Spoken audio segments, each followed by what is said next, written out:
AI-powered analytics and startup talk on the topic The Strengths and Weaknesses That Set Founders Apart by Harvard Business Review. Powered by tenGEN AI by Tensorminds Private Limited. Welcome back, everybody, for another deep dive. This time, we are going to try to crack the code of what makes a founder tick. We found this really fascinating article from the Harvard Business Review. Okay. It's called The Strengths and Weaknesses That Set Founders Apart. And it's hot off the press from October 21st, 2024. Oh, wow. And they call it Founder DNA. Interesting. And you know what's interesting about this is it's not just about business acumen. Right. It's about the psychology. It really is. It's trying to get inside the heads of these individuals to figure out what drives them to create something from nothing. I love that. You know, we always hear about, the success stories, but this is really getting into, the nitty-gritty of what makes them different. Exactly. And what sets them apart. Now, the article kicks off with this really interesting comparison of founders to artists. Okay. And one of the founders, they interviewed Peter Bauer from Mimecast. Mm-hmm. He says that they don't just think outside the box. They build entirely new boxes.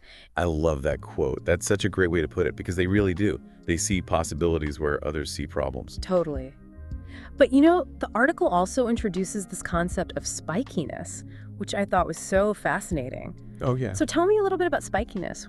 What is that? So spikiness is basically the idea that founders often have exceptional strengths, Okay. but their weaknesses can be equally pronounced. Oh, so it's like peaks and valleys. Exactly. You get these incredible peaks of talent and vision, but also some pretty significant valleys. And the research suggests that this spikiness is directly linked to how founders think and what motivates them. So it's not just a random quirk. It's like built into their DNA, so to speak. Yeah, you could say that. That makes you think, is it even possible to have, the incredible highs without also having those lows? That's a great question, and it's something that we can think about as we go through this article. Okay. So the article breaks it down into 3 key areas where founders really diverge from the typical executive: their cognitive patterns, their motivational drivers, and their relational styles. Okay, let's unpack those a little bit. Starting with cognitive patterns. How do founders think differently? Yeah.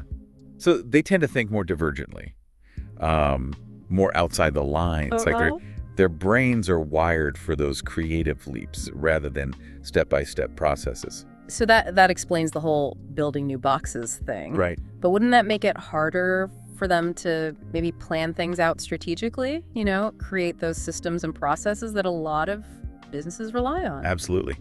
That's often a challenge for founders. They might be brilliant visionaries, but they might struggle with the nitty-gritty details of execution. Yeah, it's like they need somebody to help them translate those big ideas into a concrete plan. Right, exactly. Someone to bridge that gap between inspiration and operation. Now, what about motivational drivers? What makes founders tick on that level? So founders tend to have this incredibly deep-seated sense of purpose and persistence. And the research actually suggests that this is often rooted in their childhood experiences. It's like they have this internal drive that pushes them to achieve what others might see as impossible. It's almost like they're on a mission, driven by something bigger than just, profit or success. Right. It makes you think about all those founder stories where, they faced rejection and setback after setback. Somehow they keep going. That level of resilience is incredible. It really is. And then you have the relational style. Okay. Which founders are often very loyal to their inner circle. Yeah. So their co-founders, their early employees, the people who believe in them from the start. The people who've been in the trenches with them. Exactly. They've been through it all. Yeah. So there's this deep bond of trust and shared experience. But I imagine that can also be a blind spot, right? Yeah, it definitely can be, because as the company grows, they might be hesitant to bring in outside expertise or to let go of people who are no longer the right fit. So it's that classic tension between loyalty and the need to evolve and adapt to new challenges. Precisely. Yeah. And with all of that context, we could really start to explore what the article calls founder superpowers. Oh, I love it. Founder superpowers. Those statistically significant strengths that set founder CEOs apart. Okay. Spill the beans. What are these superpowers? So the first one is that they are, as we've discussed, creative visionaries. They see possibilities where others just see obstacles. Okay. Remember that quote about finding product market fit even in uncharted territories? Right, like they're navigating by a different compass. Exactly, one that points towards innovation and disruption. I love that. Okay, so creative visionaries, that's number one. The second one is inspirational leadership. Okay. So they have this ability to rally people around their vision. And it's not just through words, it's through their own passion and conviction. So they're not just CEOs, they're almost like evangelists for their own ideas. Exactly. They get everyone on board with their enthusiasm. And that ties into the third superpower, which is customer obsession. Okay. So founders tend to have this incredibly deep understanding of their target market, often because they themselves were the original customer. Right. They're solving a problem that they've personally experienced. Exactly. So they have this level of empathy and insight that's hard to replicate. It's not just building a product. It's creating a solution that really resonates on a personal level. Okay. So we've got creative visionaries, inspirational leaders, customer obsessed. What's next? The fourth superpower is one we already touched on, driven and resilient. Right. Founders go beyond just working hard. They have this unwavering commitment to their vision, this ability to bounce back from setbacks that would crush most people. Yeah. They have this internal engine that just won't quit. I'm really starting to see why they call these superpowers. Right. You know, it takes a certain kind of grit and determination to just survive the ups and downs of building a company from scratch. For sure. And the fifth and final superpower is agile learners. Okay. This is all about adaptability. Founders are constantly learning, experimenting, pivoting based on what they discover. So it's not just about having a great idea, it's about being able to adjust and iterate along the way. Exactly. They embrace failure as a learning opportunity, and they use it to refine their approach. So they're like chameleons constantly adapting to this ever-changing business landscape. I like that analogy. Yeah. And you mentioned something earlier about these strengths, these superpowers, maybe having a downside. Yeah. And you're right. Those sharp peaks can also cast some long shadows. Oh, boy. And that's what we're going to be talking about in part 2 of this deep dive. Okay. We'll be exploring those blind spots that can trip up even the most successful founders. All right. I can't wait. Stay tuned.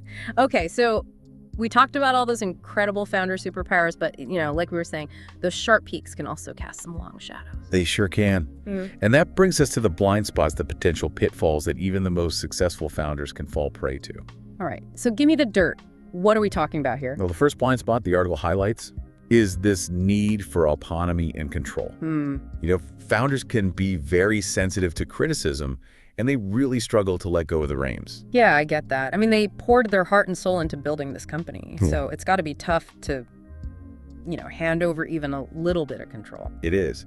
And the article actually quotes an investor who says, "It's hard for the founder to take a step back and trust that others will apply the same level of care." You know, they've been the driver since day one, so it's no surprise they have a hard time relinquishing that control. It makes sense. Yeah. And this often leads to the second blind spot, which is underinvestment in operational governance. Operational governance. Yeah. So, you know, founders excel in that early startup phase where it's all about agility and quick thinking. Right. But as the company grows, those systems and processes become crucial. And this is where some founders really stumble. So the same scrappiness that helps them, you know, launch a company can actually become a hindrance later on. It can. You know, for founders, systems and processes can feel a little stifling, especially compared to the excitement of chasing new ideas. It's not that they don't see the value.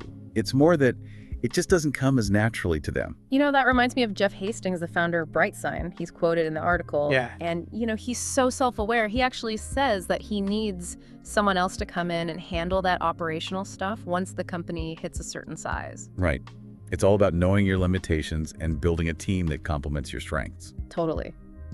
Okay, so what about the third blind spot? So the third one is related to talent challenges. Okay. And this kind of ties back to that loyalty to their inner circle we were talking about. Right. They hold on to those early employees, even when it's clear that maybe they're not the right fit anymore. Yeah. It can be really hard to let go, especially when you've been through so much together. You know, Hastings actually compares those relationships to family. It makes sense. It really does, you know, because they've been through thick and thin together. Yeah. And it makes you realize that even the most brilliant founders are still human. And that these business decisions can have a really, you know, emotional impact. You do. So moving on, what are some other pitfalls that founders need to watch out for? Yeah. Well, the research found that communication inconsistencies can also be a problem. Okay. Founders might struggle to effectively communicate with investors and boards, sometimes focusing too much on the short term or the long term, at the expense of the other. So it's almost like they get so caught up in their own vision that they forget to bring everybody else along on the journey. It's possible. That they might assume that everyone understands their thinking, or they might just not have the bandwidth to explain every little detail. Right. And this brings us to the final blind spot, which is over-optimism and a tendency to underestimate risk. Oh, that's interesting, because isn't optimism supposed to be a good thing for a founder? Of course it is. It's essential. But the article makes this really interesting point. Okay. That same optimism that fuels their vision can also lead them to downplay potential problems. So the very quality that drives their success could also set them up for failure. Exactly. It's a double-edged sword. Totally. So the key takeaway here is that founders need to be aware of these blind spots. Right. Not to eliminate that founder mode, but to find ways to mitigate those downsides. Exactly. It's all about balance. So how do they do that? How do they find that balance between being a visionary leader and, a savvy manager? Well, that's exactly what we're going to be diving into in part 3. We're going to be talking about manager mode and how founders can integrate that with their unique strengths to achieve that sustainable success. All right, so we've talked about the superpowers, the blind spots, all this founder DNA stuff. But where do we go from here? What does it actually mean for, someone who's building a company or working in a founder-led organization? Right. That's the big question, isn't it? And the article really stresses that it's not about getting rid of founder mode, Yeah. All those unique strengths that got the company going in the first place. Right, because those strengths are what made the company successful to begin with. Exactly. But it's about finding a balance, integrating those strengths, the vision, the passion, the customer obsession. With what they call manager mode. Manager mode. Okay, so what is manager mode? Is that like a switch you can just flip on? Well, not quite. But you can think of it as a set of skills and approaches that focus on operational excellence, building systems, processes, structure, that kind of thing. So the founder provides the rocket fuel, and manager mode is the guidance system to make sure the rocket reaches its destination. I love that analogy. That's a great way to put it. So what does this mean for founders themselves? Well, it means embracing your spikiness. Okay. Recognizing those limitations. Yeah. Being willing to bring in other people who can fill those gaps. Right. Who can help navigate those blind spots. And for someone who's working with a founder, it sounds like it's all about understanding their way of thinking and operating. Exactly. Their passion and intensity are what drive the company forward. But it's also important to, give them constructive feedback and help them develop those manager mode skills. So be patient, be supportive, but also be honest. Exactly. It's a delicate balance. Right. But it's really the key to creating a successful and sustainable company. It sounds like it. And, for anyone who's just interested in entrepreneurship, this whole concept of founder DNA is fascinating. It is. It gives you a whole new way to look at startups. Totally. It's like you're decoding the secret language of founders. You can see those patterns, those strengths and weaknesses playing out. Exactly. And appreciate, both the brilliance and the challenges of building something from nothing. So as we wrap up this deep dive, what's the big takeaway for our listeners?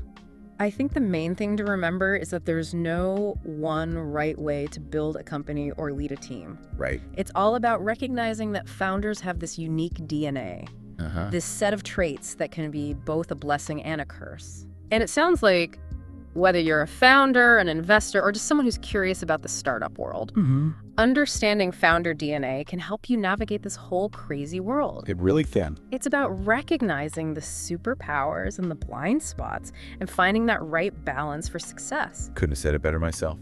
All right, well, on that note, I think we'll wrap up this deep dive into founder DNA. Until next time, stay curious, everybody. AI-powered startup talk by Tensorminds Private Limited. Thank you for listening.